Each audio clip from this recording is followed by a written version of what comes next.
Hi, my name is Molly McIntosh, and I'm a junior elementary education major with the focus and endorsement on ESL. I was born and raised in Columbus, Ohio. My mom was a stay-at-home mom, and my dad was a Christian school superintendent.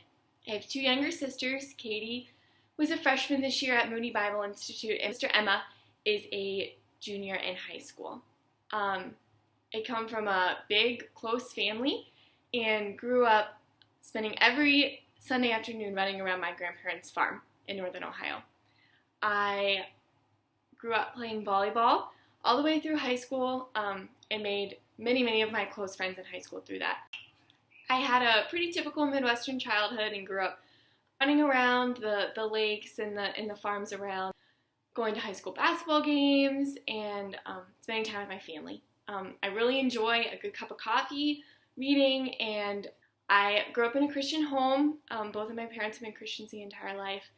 I attended Worthington Christian High School, which my dad is superintendent of, grades kindergarten through 12th grade. I think I was really challenged academically there in a lot of ways that I think even Wheaton doesn't offer.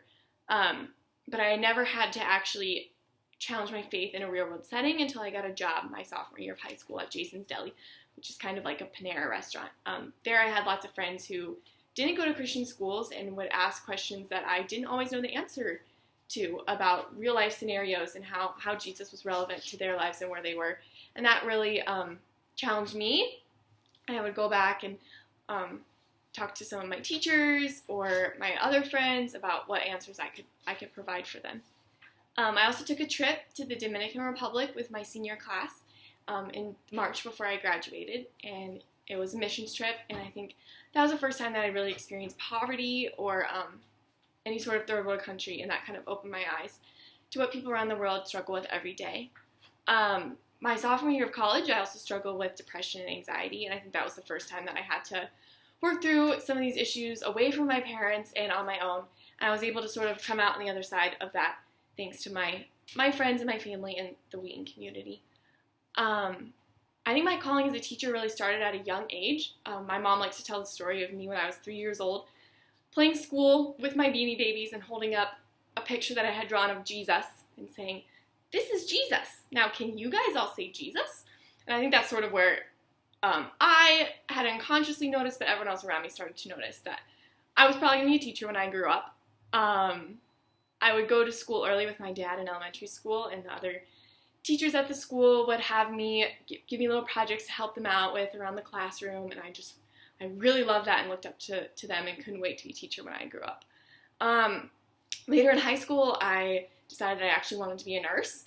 I took an anatomy class in high school and absolutely fell in love with it and was very set on that path, actually, all the way up until May 1st of my senior in high school, and I had to decide what college to go to. I was torn between the Ohio State University. I got into the honors program there and was really excited to study nursing. Wheaton obviously doesn't really have a nursing program, so I knew if I was going to come to Wheaton that I was going to have to pursue something else. So I, very last minute and very much under the direction of the Holy Spirit, decided to come to Wheaton and arrived here as an English major, took an English class and really enjoyed it. I love to read, but really felt being called to teaching. So I switched my major to elementary education and have never looked back. Throughout my practicums and other experiences, I've really gotten reassurance from other people and then also from God that this is where I'm supposed to be. I have spent the last 2 summers teaching summer preschool at a daycare back home, and have absolutely loved it. They've been the best 6 months of my life.